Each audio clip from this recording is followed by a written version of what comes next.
Naniniwala ang ilang opisyal ng Kamara de Representantes, partikular na si Congressman Jefferson Conghun, na ground for impeachment ang banta ni Vice President Sara Duterte laban kay Pangulong Ferdinand Bongbong Marcos Jr. at First Lady Lisa Araneta Marcos maging kay House Speaker Ferdinand Martin Romualdez.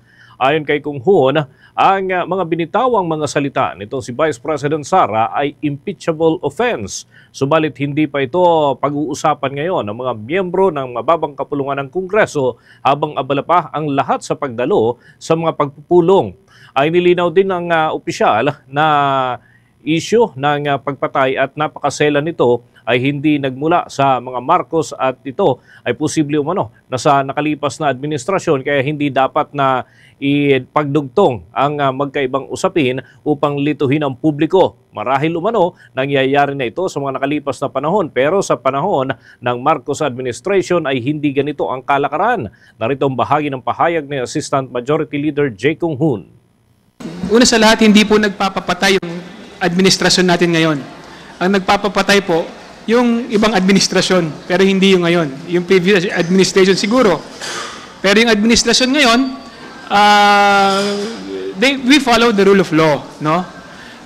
Talagang gusto natin na maayos, tahimik, at meron tayong sinusundan na batas at binibigyan natin ng hustisya, no? Lahat ng lahat ng mga sitwasyon na kung saan kailangan patas, no, ang pagtingin sa batas. Ayun na naman mga kabombo ni Ako Bicol Party List Congressman Hilbong Galon, ang mga pahayag ni Conghun na ang ginagawa ng mga Duterte ay paglihi sa totoong issue upang pagtakpan ang mas malalaki pang usapin na kanilang manong kinasasangkutan. Narito naman ang bahagi ng pahayag ni Ako Bicol Party List Congressman Hilbong Galon. And just to add, no, just to be clear, wala hong threat or balak na ipapatay ang ating pong Vice Presidente. Kaya hindi ko din po maintindihan kung bakit nabanggit po yun ni PRRD. No? Just to be clear on that aspect. Bagi naman niya ang pahayag ni Congressman Hilbong Galon, abala din ang Kamara sa pagpasa ng mga ordinansa at mga panukalang batas na sang-ayon doon sa mga pinapangangailangan. Wala pang napapag-usapan hinggil naman sa posibleng impeachment laban sa pangalawang Pangulo, pero patuloy ang Kamara sa kanilang trabaho.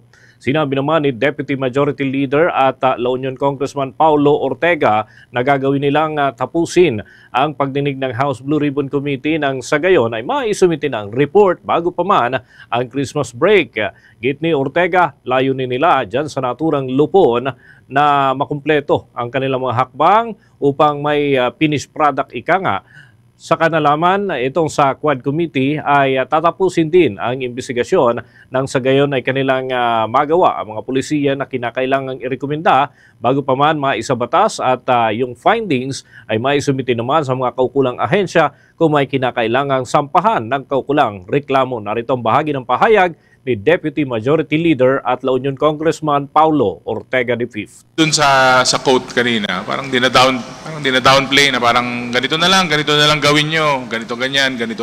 Parang nilalighten lang nila yung seriousness ng mga threat na ginawa. Pero alam naman natin kasing lumang tugtugin na yan. Alam na ng tao yan, sobrang lumang tugtugin na yung style na ganyan.